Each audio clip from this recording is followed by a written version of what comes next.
주 예수님의 이름으로 기도 올리옵나이다. 아멘. 우리 하나님 말씀은 에베소서 4장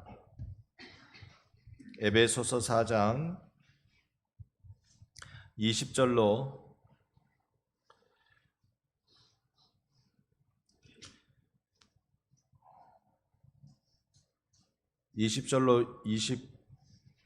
32절까지 좀 긴 말씀이네요. 20절로 32절까지 한 절씩 교독하고자 합니다. 신약 313면 에베소서 4장 20절로 32절, 제가 먼저 20절 보겠습니다. 오직 너희는 그리스도를 그같이 배우지 아니하였느니라. 진리가 예수 안에 있는 것 같이 너희가 참으로 그에게서 듣고 또한 그 안에서 가르침을 받았을진대. 너희는 유혹의 욕심을 따라 썩어져가는 구습을 따르는 옛사람을 벗어버리고 오직 너희의 심령이 새롭게 되어 하나님을 따라 의와 진리와 거룩함으로 지으심을 받은 새 사람을 입으라. 그런즉 거짓을 버리고 각각 그 이웃과 더불어 참된 것을 말하라. 이는 우리가 서로 지체가 됨이라. 분을 내어도 죄를 짓지 말며 해가 지도록 분을 품지 말고 마귀에게 틈을 주지 말라. 도둑질하는 자는 다시 도둑질하지 말고 돌이켜 가난한 자에게 구제할 수 있도록 자기 손으로 수고하여 선한 일을 하라. 무릇 더러운 말은 너희 입 밖에도 내지 말고 오직 덕을 세우는 데 소용되는 대로 선한 말을 하여 듣는 자들에게 은혜를 끼치게 하라. 하나님의 성령을 근심하게 하지 말라. 그 안에서 너희가 구원의 날까지 인치심을 받았느니라. 너희는 모든 악독과 노함과 분냄과 떠드는 것과 비방하는 것을 모든 악의와 함께 버리고 함께 봅니다. 서로 친절하게 하며 불쌍히 여기며 서로 용서하기를 하나님이 그리스도 안에서 너희를 용서하신 같이 하라. 아멘. 오늘 이런 은혜가 우리 가운데 있기를 소망합니다. 아멘. 주님 앞에 나오신 여러분을 환영합니다.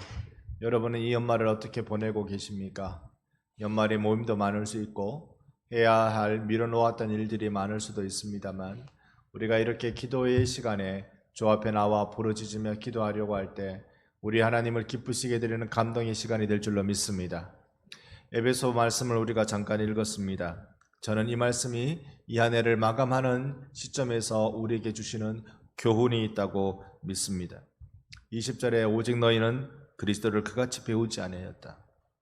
사람은 어릴 때부터 어떻게 배우느냐에 따라서 그 사람의 됨됨이가 결정됩니다. 물론 본성적으로 타고난 모습이 있습니다. 타고나는 건 잘 안 바뀝니다. 그거 바꾸려고 애쓰는 것은 굉장히 우리가 에너지 소모가 많은 것 같아요. 타고나는 건 안 바뀝니다. 그런데 우리가 배우면서 바꾸는 게 있습니다.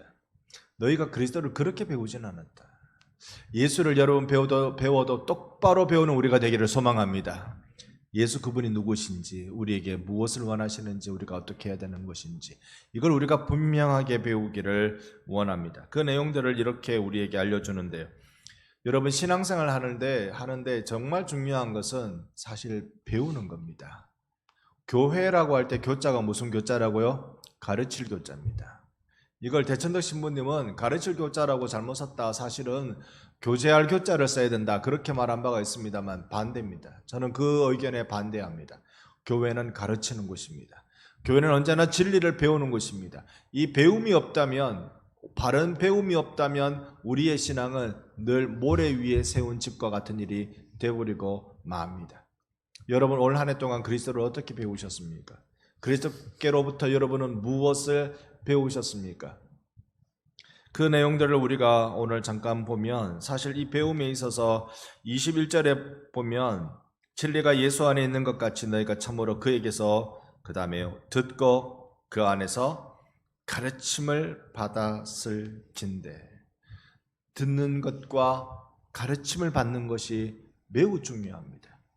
이어서 22절에 보면 유혹의 욕심을 따라 썩어져가는 구습을 따르는 옛사람을 벗어버리고, 우리가 뭔가 벗을 게 있구나.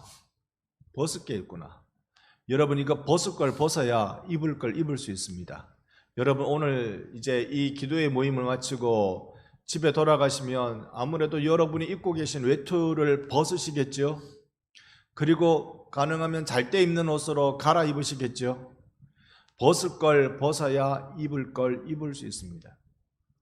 오늘 우리는 최계준 집사님의 장례식을 이제 발인 예배로 드리고 왔습니다. 참여해 주신 우리 권사님들 참 감사합니다. 얼마나 고단할까 생각해 봅니다. 저는 오늘 보통 새벽기도 나오기보다 새벽기도에 마치고 이제 바로 가야 되기 때문에 머리 좀 바르고 면도도 하고 그렇게 와야 돼서 한 4시 한 10분 20분 그때 일어난 것 같아요. 그때 일어나서 씻고 준비하고 그렇게 하다가 지금입니다. 그러니까 하루 종일 그렇게 있는 것이 좀 별로 노동 안 하고 그냥 그저 제가 할 일을 하는 정도로만 했는데 쉽지 않습니다만은 우리 하루 종일의 일과를 같이 해주시고 또 맞춰주시고 감당하셨던 여러분들이 얼마나 어려운 피곤한 시간을 가지고 계실까 싶습니다. 여러분 피곤하신 줄 아니까 제가 좀 짧게 해야 되겠죠. 이 말 해놓고 길게 하면 배신이겠죠. 좀 짧게 하겠습니다.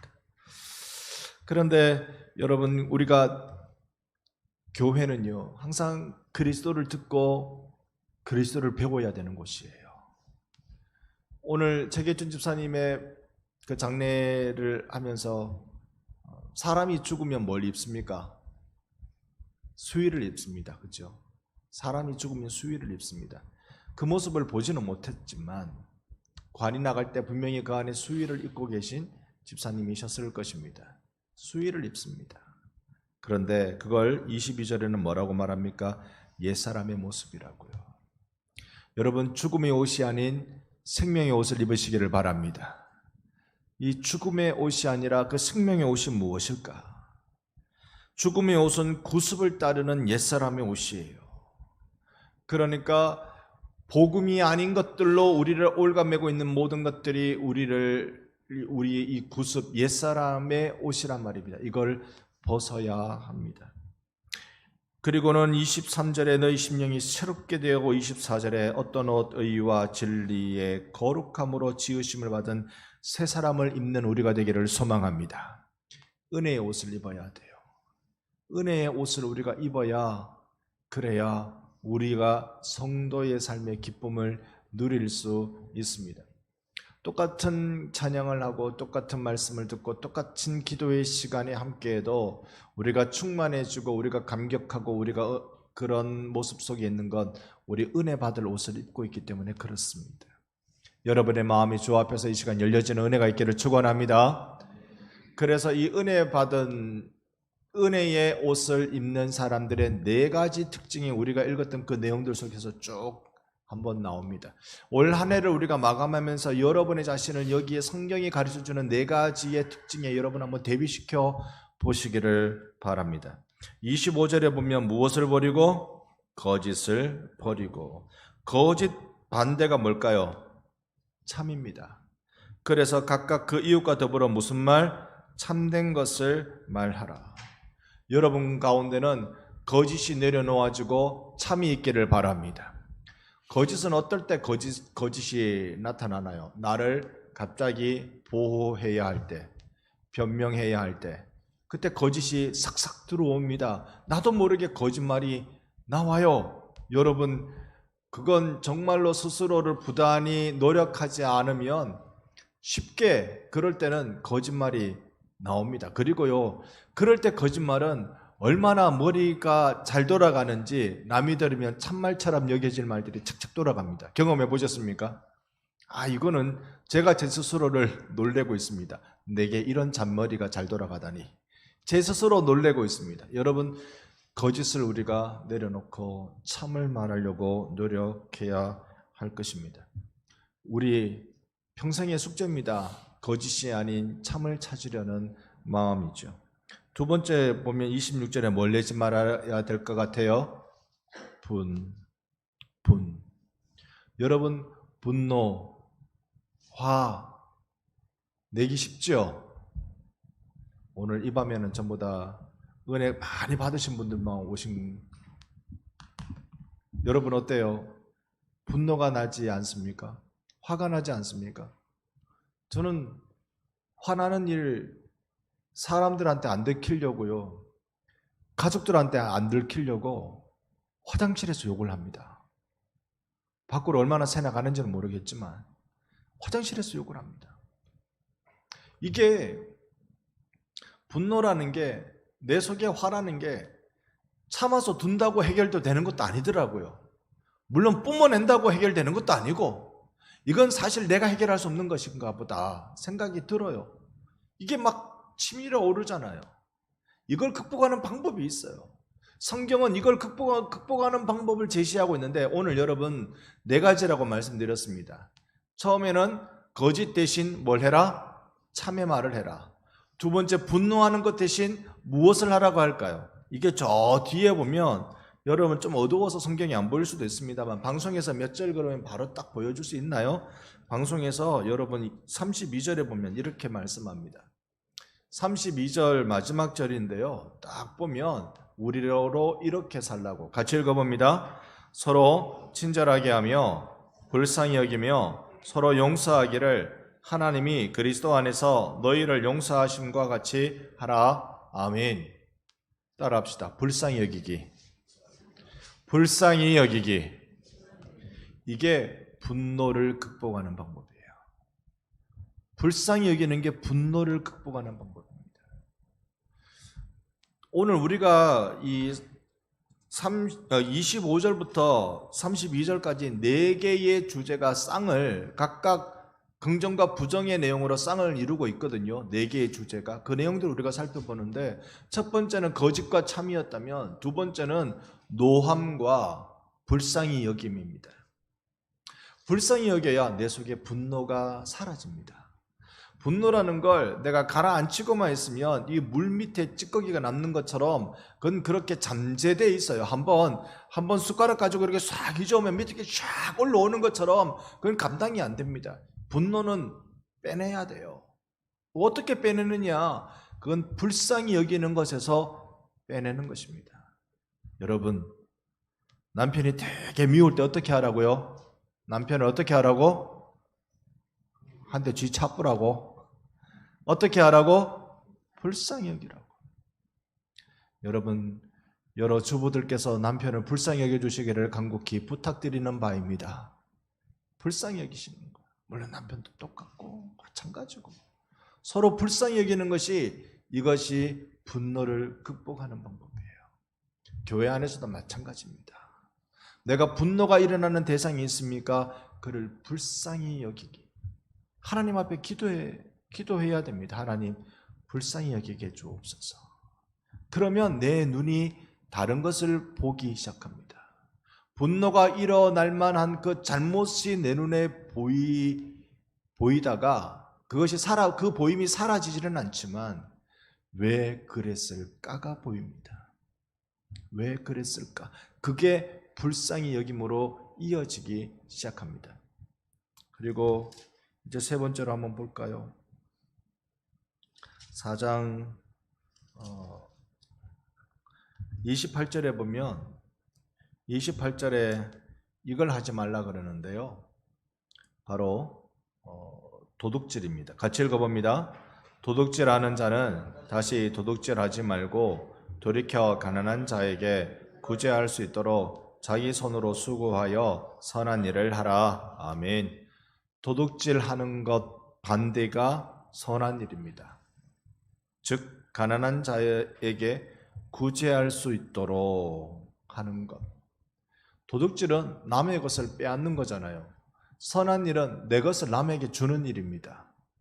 많은 분들이 선행을 해서, 선행을 하는 사람들이 얘기 들어보면 그 선행 때문에 자기가 행복했대요. 그 선행 때문에 자기가 인생을 바르게 살 수 있었대요. 최근에는, 오늘 제가 뉴스를 봤는데 정확하게 보지 못하고 제목만 봤는데요, 가방 안에 돈다발을 들고 팍 놔두고는 도망을 갔어요. 나 쫓아오지 말라고. 그리고 그걸 열어보니까 좋은 일에 써주세요라고 돼 있는 그 메모지가 있었습니다. 그 돈다발이 제가 얼핏 봤는데 기억이 9,800만 원이었습니다. 이거 있는 사람이 그렇게 돈다발 던지고 갈 일은 잘 없습니다. 악착같이 벌어서 내가 좋은 일에 써야지 하고 이악 물고 산 사람의 일 가능성이 훨씬 더 높아요. 훨씬 더 높아요. 그렇게 하는 것을 통해서 자기가 삶의 기쁨을 느껴요. 물론 이 9,800만 원 때문에 얼마나 많은 사람들이 행복하게 될까, 얼마나 어려운 위기를 극복하게 될까, 그걸 우리가 상상할 수 있습니다만, 사실은 이 돈다발을 갖다 준 그 사람이 누리는 정말로 그 삶의 기쁨과 뻗어나오는 그 즐거움을 우리는 가히 상상하기 어려울 정도일 거라고 생각합니다. 그리스도 안에서 섬김은요, 그리스도 안에서 도둑질하지 말고 구제해라. 다른 사람을 섬기는 자리에 나가기 위해서, 그러기 위해서 우리대로 뭘 해야 된다고요? 손으로 벌어야 된다고요. 자기 손으로 수고해야 된다고요. 자기 손으로 수고하는 일, 이 내 손으로 수고해서 내 거가 되는 걸 너의 것으로 만들어주는 것, 그게 도둑질의 정반대입니다. 너의 것을 내 것으로 불법적으로 만드는 게 도둑질이라면, 내 것을 너에게 불법적으로 주는 일, 이 불법이라고 그러니까 그러네요. 정상적인 방법이 아닌 상태로 그냥 줘버리는 일, 세상이 생각하는 합리적인, 세상이 보는 정당한 이거 아닌 그냥 줘버리는 일, 이것이 바로 도둑질을 극복하는, 이 세상의 부조리를 극복하는 방법에 있다는 것입니다. 성경은 말씀합니다. 너희가 이웃에게 구워줄 때는 무슨 마음으로 구워주라고요? 받을 생각하지 말고 구워주라 그랬어요. 받을 생각하지 말고. 그래서 정말로 그 기쁨을 한번 맛봐라라는 거예요. 그 기쁨을 누리고 살아봐라 라는 겁니다. 이거 살아보면 살아볼수록 더 어려운 숙제, 저에게는 그렇습니다만은, 예전에 혼자 신앙생활 할 때, 학교 다닐 때, 그럴 때는 이렇게 하는 게 그냥 자연스럽다고 생각했는데, 자꾸 이 집안에 돈 먹는 하마들이 자꾸 생기고 나면서부터 이게 쉽지 않은 일이라는 생각을 합니다. 어쨌든 쥐어 짜서라도 좀 하려고 노력하고는 있습니다만, 예전에 비해서는 영 시원치 않습니다. 여러분, 우리가 힘을 내야 할 것이라고 생각합니다. 마지막 하나는요, 말입니다. 자, 이 말이 우리가 네 가지의 변화되어야 될 이 죽음의 옷을 벗고 은혜의 옷을 입고 살아가는 삶의 방식의 이 네 번째 변화가 참 저는 중요하다고 보는데요. 그게 말입니다. 29절을 보려고 하는데요. 이 말이 얼마나 우리들의 신앙의 삶에 있어서 중요한 포인트인지 우리 29절 같이 한번 읽어보겠습니다.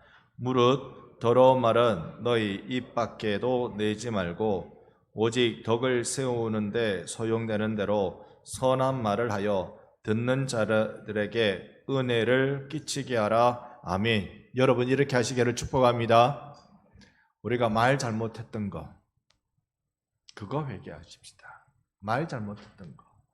여러분, 신앙생활 해보니까 어때요? 사람 말이 제일 무섭죠. 사람의 말 말고 혹시 누가 여러분, 우리 교회에서 여러분에게 주먹다짐한 사람이 있었습니까? 막 확 달려드는 사람이 있었습니까? 부흥 강사 목사님의 간증이 전 기억나는데요. 이분이 무도를 했어요. 유도를 했던 것 같아요. 무도 유단자예요. 그런데 목회를 했어요. 그러니까 얼마나 목회가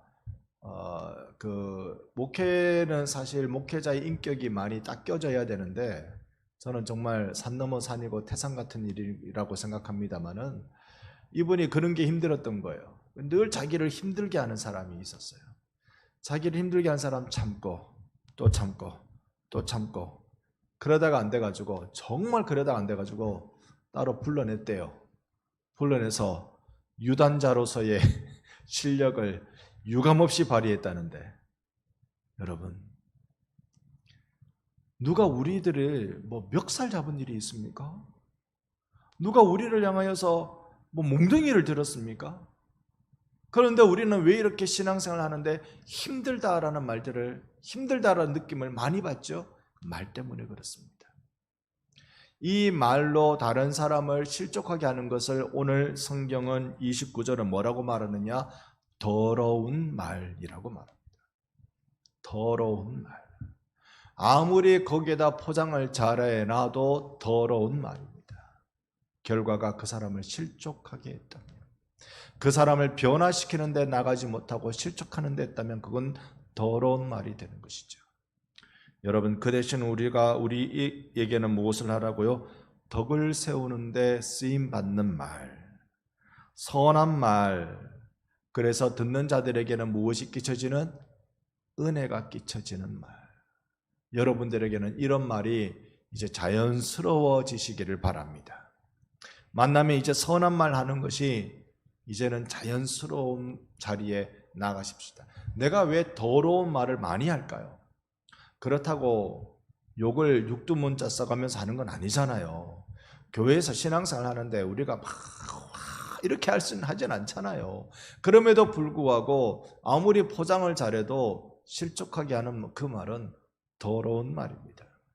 더러운 말 대신 우리가 어떻게 하면 선한 말을 하게 될까? 그 방법은요, 은혜 끼치는 말을 하는 거예요. 은혜 끼치는 말. 저는 늘 그 생각합니다. 아부와 칭찬의 차이는 무엇일까? 여러분은 어떻게 생각하세요? 아부와 칭찬의 차이는? 많은 분들이 칭찬하기를 싫어합니다. 힘들어합니다. 이유는 마치 아부하는 것 같아서. 아부와 칭찬의 차이는 저는 이렇게 결론 내렸습니다. 사실이 아닌 걸 가지고 칭찬하면 그건 아부다. 이해가 되시도록 설명하고 있습니까? 사실이 아닌 걸 가지고 칭찬하면 그건 아부예요. 사실인 거 가지고 칭찬하면 그건 칭찬입니다. 사람 살리는 일입니다. 그런데 사람이 100가지가 있으면 그 중에 한 가지가 칭찬할 만하면 그걸 가지고 칭찬하는 거예요. 아부입니까? 칭찬입니까? 그거 칭찬이죠.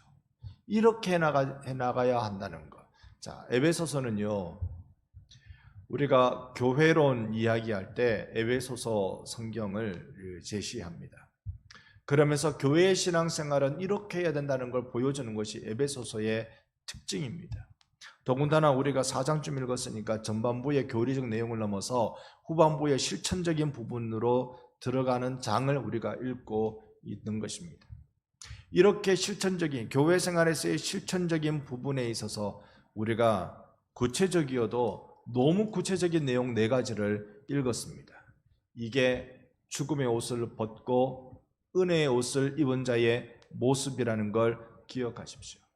여러분, 예수 믿는다고 해서, 교회 다닌다고 해서 여러분의 신앙생활이 건강하다고 여러분 스스로 착각하지는 마시기 바랍니다. 딱 재보면 알아요. 우리의 신앙생활이 건강한지. 너희가 그리스도를 그렇게 배우지는 않았다. 지금 바울이 이 말하면 에베소 교인들이 그리스도를 제대로 배웠단 말입니까? 잘못 배웠단 말입니까? 배운 대로 한단 말입니까? 배운 대로 안 한단 말입니까? 너희가 그리스도를 그렇게 배우지 않았다라고 말하면 배운 대로 한다는 말입니까? 배운 대로 안 한다는 말입니까? 배우는 대로 안 하고 있어요. 배우는 대로 안 하고 있어요. 바울이 얼마나 답답하면 내가 짐승들 속에 살았다고. 짐승들 속에 살았다고. 에베소 지역에 있을 때 사도행전의 내용을 보면 내가 짐승들 속에 살았다고. 얼마나 바울이 답답했으면 이런 표현을 쓸까요? 거기에 뭐 호랑이 다니고 곰 다니고 그런 데가 아니었어요. 얼마나 번화한 도시인데 사람들이 짐승 같았다고요. 그리스도를 너희들이 배웠는데 왜 그렇게 사느냐라고 책망하고 있어요. 그러니까 예수 믿는다고 해서, 오랜 신앙생활을 했다고 해서, 그렇다고 해서 그의 신앙생활이 건강하다고 볼 수 없는 게 허다한 일이 되고 마는 겁니다. 그건 오늘날에도 별반 다르지 않을 거예요. 그러면 나 자신을 돌아봐야 돼요. 내가 의의 옷을 입고 사느냐, 은혜의 옷을 입고 사느냐, 아니면 죽음의 옷, 옛 구습을 따르는 옷을 옛사람을 입고 사느냐, 그걸로 보셔야 돼요. 우리 한 4가지 지점을 살폈습니다. 거짓이 아닌 참, 그리고 분노 대신 불쌍히 여김, 그리고 도둑질 대신 선을 베푸는 것, 그리고 더러운 말 대신 은혜 끼치는 말. 지난 한 해 동안 우리가 여기에서 실수하고 여기에서 우리가 잘못하진 않았을까요? 우리들이 정말 은혜가 필요한 사람들입니다. 내가 먼저 예수의 은혜로 되짚혀지고 예수의 은혜로, 그 성령의 은혜로 우리가 사라진 바 될 때 주님이 우리에게 놀라운 은혜의 자리로 다시 불러 사람 살리는 일을 하게 하실 것입니다. 여러분과 제가 이제 이런 자리를 더 사모하며 주님의 은혜를 구하는, 나는 주님 아니면 실수밖에 할 게 없는 자입니다. 주님만이 나의 힘과 나의 방패, 나의 참 소망이십니다. 고백하며 우리 함께 기도하십시다. 목마른 사슴 우리 같이 찬양하면서 하나님